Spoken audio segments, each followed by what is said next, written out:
US election brought many things bubbling to the surface, not least what the feminist implications of it all were. One Slate article lamented, instead of the year that the highest glass ceiling shattered, 2016 might go down as the year the feminist bubble burst. But what's meant by the term feminist has always encompassed a variety of wildly different politics, a contested territory, rife with disagreement, conflict, varieties of perspective, and struggles over exclusion. One of the major schisms of the current moment is that between neoliberal feminism, what might also be referred to as corporate feminism or lean-in feminism, as coined by billionaire Sheryl Sandberg, and its feminist critics. As the New York Times explains in its piece, Yes You Can, on Sandberg's book Lean In, this is the mantra that excuses and justifications won't get women anywhere. Instead, believe in yourself, give it your all, lean in, and don't leave before you leave, which is to say, don't doubt your ability to combine work and family and thus edge yourself out of plum assignments before you even have a baby. Eve Livingston notes in her Guardian piece, Corporate Feminism Oppresses Women, Here's How, that this brand of corporate feminism, concerned with women in boardrooms and the equal distribution of millionaires, has gained much attention over the last few years, and in large part due to the lean-in philosophies of top businesswomen such as Facebook's Sheryl Sandberg and Yahoo's Marissa Mayer. Work hard, dream big, want it enough, say these wealthy, white, highly educated women, and you can achieve anything. The movement for women's liberation has become entangled in a dangerous liaison with neoliberal efforts to build a free market society, writes Nancy Fraser in How Feminism Became Capitalism's Handmaiden and How to Reclaim It, in The Guardian. Where feminists once criticised a society that promoted careerism, they now advise women to lean in. A movement that once prioritised social solidarity now celebrates female entrepreneurs. A perspective that once valorised care and interdependence now encourages individual advancement and meritocracy. Or, more simply, as Melissa Jara Grant puts it in her Washington Post piece, Sheryl Sandberg's Lean In campaign holds little for most women. This is simply the elite leading the slightly less elite. Certainly, this is not a new debate. The media have been saturated with articles going back years, debating whether or not successful women can juggle a career and children. 5 mompreneurs say you can do it all, reads the headline of one Huffington Post piece. Can women have it all? Asked the SALON headline back in 2012. As Dawn Foster adds in her piece, Why Corporate Feminism is Convenient for Capitalism, the problem with corporate feminism's obsession with individual stories of success and having it all is that many women don't have much at all. Women have been disproportionately affected by austerity, with single mothers and pensioners particularly affected. A few more women may be MPs or CEOs, but 3 times as many young women are locked into low-paid jobs than were 20 years ago. But not only does this brand of feminism focus in the wrong place for the most pressing problems, it's buying into and perpetuating the existence of the very system that produces the situation of those at the bottom, of corporate power, exploitation and gross inequality. This is not merely a matter of skewed priorities, it's a zero-sum game. Feminism doesn't trickle down any more than wealth does. Rarely has this corporate feminism shown itself more clearly than in the run-up to the US presidential election. Hillary Clinton, hero of the corporate feminists, versus socialist Senator Bernie Sanders. In the world of neoliberal feminism, the issues Sanders campaigned for are not relevant. One of Clinton's campaign team and former Democrat delegate went so far as to claim on Twitter, in a tweet she's since deleted, income inequality is only a priority for white, cis men. The rest of us have bigger problems. But of course, as the Atlantic's piece, Who Are the Minimum Wage Workers of America, points out, an annual report found that 62.8% of all workers who earn the minimum wage or less were women. Those who supported socialist Bernie Sanders over Hillary Clinton for the Democratic nomination were labelled Bernie Bros by Clinton's supporters. The New Yorker came up with a handy Bernie Bro code to help you spot them. The slur of the Bernie Bro was particularly odd, given that a clear majority of women below 30 preferred Sanders. This inconvenient fact was explained by a giant of 1970s feminism, Gloria Steinem, with the claim that young women support Bernie because they want attention from boys, as reported here in the New Republic. When the extraordinary sexism of this claim was pointed out, Steinem apologised, but in a confused and partial manner, apologising for what's been misinterpreted as implying young women aren't serious in their politics.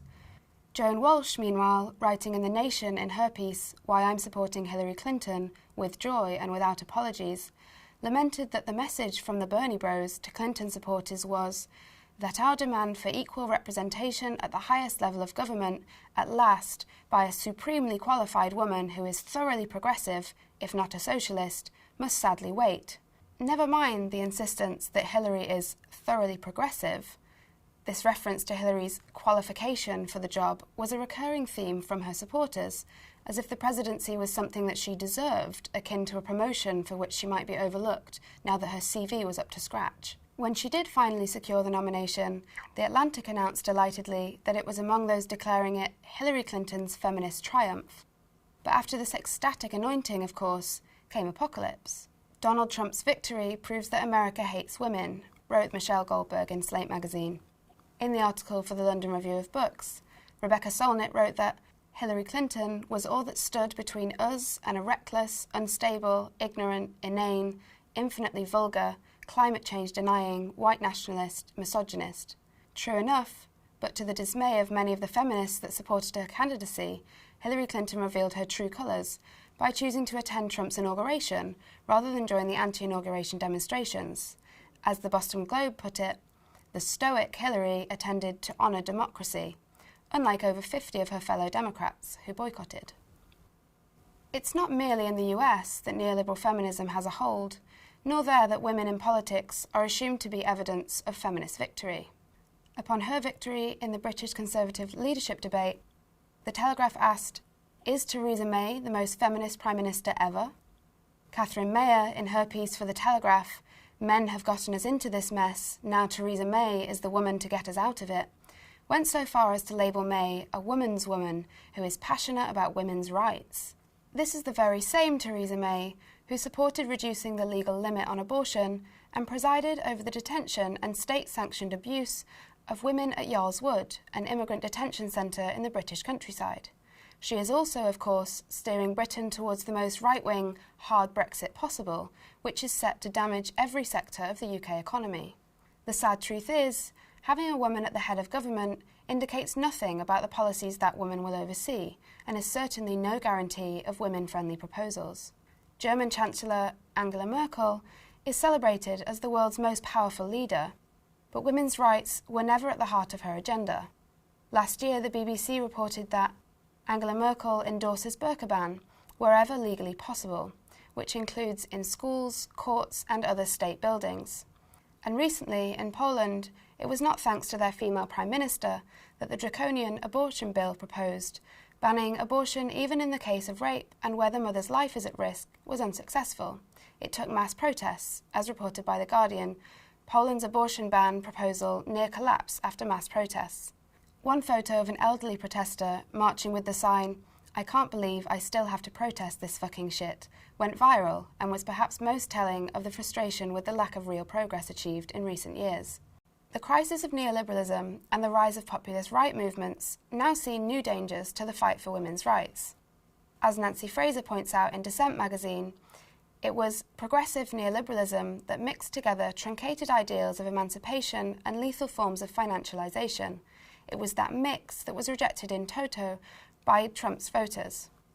The populist right is as opposed to neoliberal globalisation as it is to the feminism that it sees accompanying it. Conservative and far-right attacks on women's rights have recently been answered by a rebirth of a women's street movement, as the protests against the Polish abortion ban and Trump show. The women's marches held on the first day of Trump's presidency saw 1 million people march in Washington, and estimates reported by Fortune suggest turnout attendance at women's march events was bigger than estimated, and that they may have drawn more than 1 in 100 of all Americans and many more protesters in 20 countries worldwide.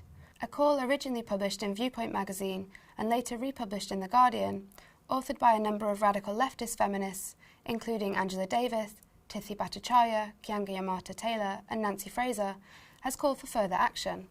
Let us join together on March 8th to strike, walk out, march and demonstrate.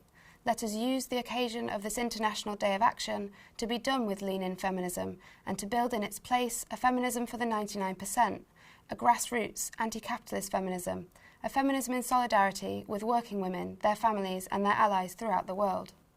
Reports about the movement have been sceptical. The New Yorker's piece, The Somehow Controversial Women's March on Washington, points out, "It's difficult to pull together an enormous group of women who may have nothing in common other than the conviction that a country led by Trump endangers their own freedoms and the freedoms of those they love. Some, like the New Statesman, can be relied upon to ask bemusing questions like, how can feminists reach conservative white women?" Another article in the New York Times writes, "The history of the women's movement is one of warring factions and sharp self-criticism." It is this sharp self-criticism, however, reflected in an article by Clinton supporter Joan Walsh after the election admitting, "I feel like I'm part of the problem," that indicates that there is an understanding of the need for a new approach.